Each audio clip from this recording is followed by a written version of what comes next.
Šiuo metu aš asmeniškai išgyvenu didelę vidinę transformaciją ir jaučiu, kad pasaulis ją išgyvena ir ją išgyvena nuo COVID laikų. Ir tiek daug vidinių procesų vyksta, nežinau, kas vyksta pas jūs, pasidalinkit. Tiesiog jaučiu, kad tai maksimalios transformacijos laikas, visiškas susilygiavimas su tuo, ko aš noriu būti ir atsisakymas to, kas man netarnauja ir netgi jeigu tai yra skausminga ir nemalonu.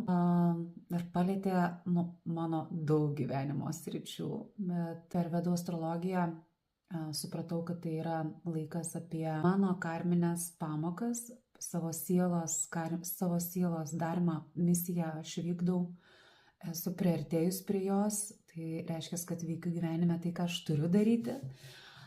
Bet karminės pamokos mano materijoje yra dar iki galo neišmoktos. Tai jeigu tu nori sužinoti savo karminės pamokas, savo sielos tikslą, jeigu nežinai, darau astrologinės konsultacijas, vedu astrologinės konsultacijas ir jeigu tau aktualu, susisiek.